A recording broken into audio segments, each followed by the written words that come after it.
Kemudian fahiya aqidatun sahla. Aqidah Ahlus Sunnah wal Jamaah adalah aqidah yang mudah difahami, wadihah, terang. Wuduha syamsi fi rabi'atin nahar. Sebagaimana terangnya matahari di siang bolong. Fala lubsa fi, tidak ada campur baur, wala ghumud, tidak ada kekaburan, wala ta'qid, tidak ada kerumitan, wala iltiwa, dan tidak ada menyimpang-nyimpang, membelok-belok. Fa alfazuha wadihah, lafaznya jelas, wa ma'aniha bayyinah, maknanya terang jelas, yafhamuha al-alim wal-ami, bisa difahami oleh orang alim dan orang awam. Was-saghir wal-kabir, anak kecil maupun orang dewasa. Falaqad jaa biha Rasulullah sallallahu alaihi wasallam bayda naqiyah lailaha kanahariha la yazighu anha illa halik. Dibawa oleh Nabi, dijelaskan terang, putih, jernih, malamnya tidak berbeda dengan siangnya, tidak akan tergelincir dari akidah ini melainkan orang yang binasa. Nah begitu akidah Ahlus Sunnah. Ya, di antara contohnya adalah hadis Jibril yang masyhur itu, datang kepada Nabi SAW berpakaian serba putih, penampilan orang itu rambutnya hitam legam. Tidak ada seorang pun sahabat yang hadir di majlis Nabi ketika itu yang kenal dengan orang ini. Ya, kalau tidak ada yang kenal berarti ini orang asing, orang jauh. Tapi anehnya kami tidak melihat pula, kata sahabat, pada tubuh orang itu tanda-tanda orang habis perjalanan jauh. Kalau orang dari berjalan jauh walaupun jauh nampak kari wajah panik dua-dua. Kalau berjalan kaki keringik bercucuran. Kalau hendak di tempat terlindung debu melengket. Ini tidak ada sedikit pun tanda-tanda asar safar, tanda perjalanan jauh pada orang itu. Nah, ketika dia datang masuk bertemu dengan Nabi, begitu akrab sekali. Bahkan sampai dia sandarkan lututnya ke lutut Nabi. Asnada rukbatayhi. Wa wada'a kaffai ala fakhidhai. Dan diletakkannya telapak tangannya di atas paha Nabi. Begitu akrab. Kemudian bertanya, "Ya Muhammad, qul li ma huwal Islam?" Muhammad, katakan kepadaku, apa itu Islam? Dijawab oleh Nabi. Jawaban Nabi itulah hari ini yang kita kenal dengan arkanul Islam, rukun Islam. Al-Islamu, Islam adalah an tashhada an la ilaha illallah wa anna Muhammadar Rasulullah. Anna Muhammadar Rasulullah. Wa an tuqimas salat. Dirikan salat. Wa an tu'tiyaz zakah. Kau tunaikan zakat. Wa an tasuma Ramadan. Puasa Ramadan. Wa an tahujjal baita, dan berhajilah engkau ke Baitullah in istata'ta ilaihi sabila, jika kamu sanggup melakukan perjalanan ke Baitullah itu. Nah, setelah dijawab oleh Nabi, apa kata orang tadi? Sadaqta. Engkau benar wahai Muhammad. Heran orang yang datang. Ini orang bertanya atau menguji? Dia yang bertanya, dia pula yang mengatakan benar. Kemudian ditanya lagi perkara iman. Ma huwal iman? Apa itu iman? Iman an tu'mina billah. Engkau beriman dengan Allah wa malaikatihi, dan malaikatnya, malaikat-malaikat Allah, wa kutubihi, dan kitab-kitabnya, wa rusulihi, dan rasul-rasulnya, wal yaumil akhir, dan hari akhir, itu hari kiamat. Kemudian wa qadrihi, dan qadarnya, khairihi wa syarri, buruknya, baiknya maupun buruk. Apa jawaban orang tadi? Sadaqta, engkau benar. Nah, terus berikutnya bertanya ihsan, bertanya tentang kapan hari kiamat. Terus apa tanda-tandanya? Setelah orang itu pergi, Nabi bertanya, atadruna manis sa'il? Beliau tanyakan kepada para sahabat, tahukah kamu sekalian siapa tadi yang bertanya itu? Para sahabat tidak tahu.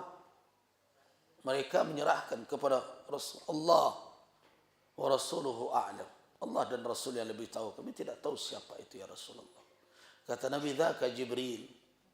Yang tadi itu Jibril alaihissalam yang datang. Ja'a yas'aluni, datang bertanya kepadaku. Tujuan bertanyanya bukan untuk dia, tapi yu'allimakum umura dinikum, untuk mengajarkan kepada kamu sekalian urusan atau perkara-perkara agama kalian. Itu metode ta'lim dalam bentuk bertanya, tanya jawab, tapi menjadi penjelasan bagi yang lain. Nah, apakah ada kerumitan kita memahami jawaban Nabi antu'mina billah? Tidak ada kerumitan. Wa malaikati, mengiman dengan malaikat, tidak ada. Bagaimana mengimani Allah? Imani adanya Allah dengan segala sifatnya yang sempurna dan namanya yang mulia. Tidak berumit-rumit seperti sekarang perdebatan berpanjang-panjang.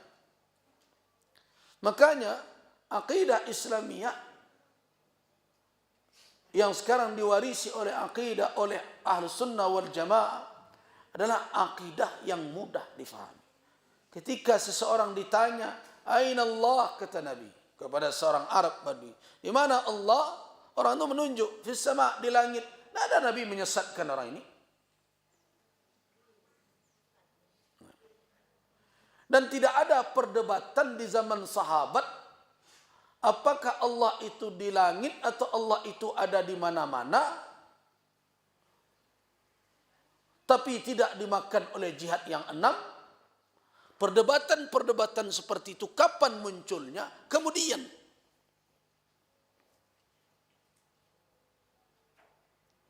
kemunculan perdebatan-perdebatan ini.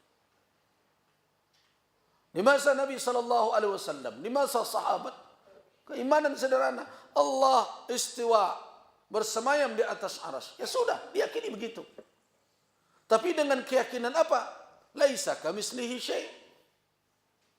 Lam yakul lahu kufuwan ahad. Mukhalifatul lil hawadits. Mereka tidak jatuh kepada mujassimah yang menubuhkan Allah. Mereka tidak jatuh kepada musyabbihah, menyerupakan Allah dengan yang lain. Terus apa hakikat maknanya? Seperti yang dijawab oleh Imam Malik. Apa makna al-istiwa, bersemayam di atas arsy itu? Jawaban Imam Malik, al-istiwa ma'lum. Bersemayam itu maklum. Apa makna maklum itu? Telah diketahui kalimat itu oleh orang Arab sebelum Islam. Kata istawa yastawi, sudah tahu orang Arab. Maklum, mana kata itu? Bukanlah kalimat asing. Tetapi kalau dikaitkan dengan Allah wal kaif, bagaimanakah Allah bersemayam? Majhul. Tidak ada yang tahu. Kaifnya itu. Bagaimananya itu? Jangan diumpamakan duduk ini persis seperti saya duduk. Oh, tidak begitu. Tidak tahu kaif. Bagaimananya? Beriman dengan Allah bersemayam sebagaimana yang dikhabarkan oleh Al-Quran wajib. Tapi kaifnya bagaimananya? Tidak ada yang tahu. Nah, malah Imam Malik mengunci was-su'alu anhu, dan mempertanyakannya bid'ah, kata beliau. Cukup terima begitu.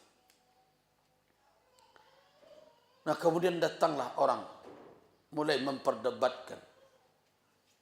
Kalau ia hanya bersemayam di arsy, bagaimana yang lain?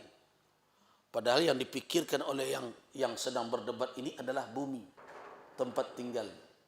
Tahu tidak bapak-bapak dan ibu-ibu, bumi ini dibandingkan dengan alam semesta ini seperti apa? Sebutir pasir saja. Dan arsy itu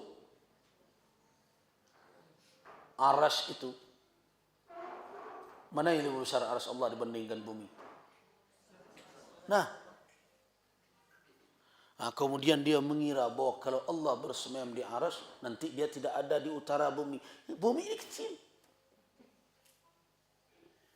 Kalau ingin membuat perumpamaan juga bagikan pasir yang melengket telapak tangan yang sebutir pasir. Bukankah bumi ini dan langit dan bumi ini qabdah, beradaannya dalam genggaman Allah. Was-samawat matwiyatun biyaminihi. Langit saja dilipat oleh Allah. Nah, karena itu baru kemudian akidah ini menjadi rumit, menjadi pertengkaran.